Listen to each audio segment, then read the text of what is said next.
Cruise drugs के इस मामले में एक बड़ा ट्विस्ट आ गया है। जी हाँ, 2 अक्टूबर को आर्यन खान को हिरासत में लिए जाने और 3 अक्टूबर को आर्यन खान समेत 8 लोगों की गिरफ्तारी के बाद से ही सोशल मीडिया और तमाम ऐसे प्लेटफॉर्म्स पर सवाल उठने लगे थे कि क्या आर्यन खान को बेवजह फंसाया जा रहा है, क्या आर्यन खान को जानबूझकर जमानत नहीं दी जा रही है। इन सारे आरोपों, अंदेशों और इन सब के बीच अब एक बड़ा ट्विस्ट इस केस में आया है, क्योंकि आपको याद होगा कि जब आर्यन खान गिरफ्तार हुए थे उसके बाद एक तस्वीर बहुत वायरल हुई थी। इस तस्वीर में आर्यन खान के साथ एक शख्स था जिसका नाम किरण गोसावी बताया गया, और यह शख्स और कोई नहीं बल्कि एनसीबी का मुखबिर बताया गया था।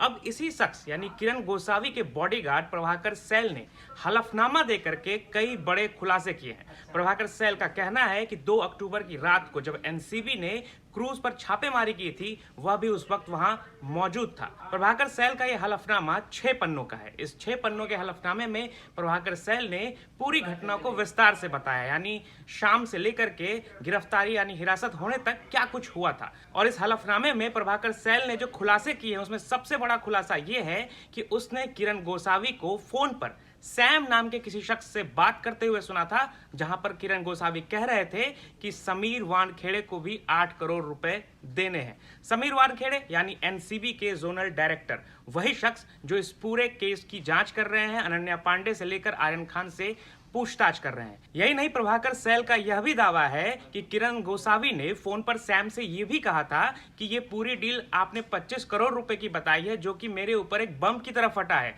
इसे 18 करोड़ रुपए में एडजस्ट कर लेते हैं, क्योंकि 8 करोड़ रुपए समीर वानखेड़े को भी देने हैं। प्रभाकर के मुताबिक वह चूंकि किरण गोसावी का बॉडीगार्ड है, किरण गोसावी ने उसे एक जगह भेजा था अपनी कार से और कहा था कि वहां पर कुछ पैसे हैं, जाकर ले आओ। प्रभाकर सैल जब वहां पहुंचे तो उन्हें एक शख्स ने 2 बैग्स दिए। इन बैग्स में पैसे भरे हुए थे। बताया गया था कि इसमें 50 लाख रुपए हैं। हालांकि जब वो पैसे उन्होंने किसी दूसरे शख्स को एक होटल में जाकर के दिए तो वो 38 लाख रुपए निकले थे।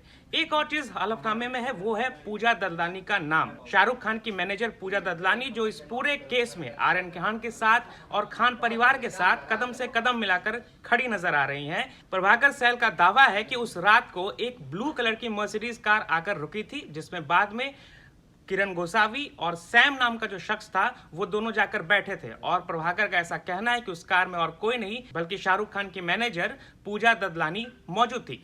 जाहिर तौर पर ये सारे बड़े और गंभीर आरोप है। एनसीबी ने अभी तक इस मामले में अपनी तरफ से कोई सफाई नहीं दी है, लेकिन एनसीबी से जुड़े कुछ अधिकारियों का कहना है कि एनसीबी इन आरोपों का खंडन कोर्ट में करेगी। हाईकोर्ट में आर्यन खान की जमानत याचिका पर मंगलवार को यानी 26 अक्टूबर को सुनवाई होनी है। और एनसीबी अधिकारियों का यह कहना है कि अगर प्रभाकर सैल ऐसे दावे कर रहे हैं तो अपने इस हलफनामे को कोर्ट में सौंपे और इसका जवाब जो भी मौजूद तरीके से होगा वो कोर्ट में दिया जाएगा। तो काफी कुछ खुलासे किए हैं प्रभाकर सैल ने, और यकीनन इसके बाद इस पूरे केस में एक बड़ा ट्विस्ट आ गया है। जांच का विषय है कि क्या वाकई ऐसा हुआ है। और ये जो मनी ट्रेल की बात हो रही है, समीर वानखेड़े को 8 करोड़ रुपए देने की, 25 करोड़ के डील को 18 करोड़ रुपए में फाइनल होने की, ये सब कुछ क्या है? क्या वाकई इसके पीछे कोई मिलीभगत है, या फिर ये सब महज एक साजिश हो सकती है? बाकी Aryan Khan cruise drugs case में आगे जो भी अपडेट्स होंगे हम आपको बताते रहेंगे। तब तक के लिए आप देखते और पढ़ते रहिए नवभारत टाइम्स।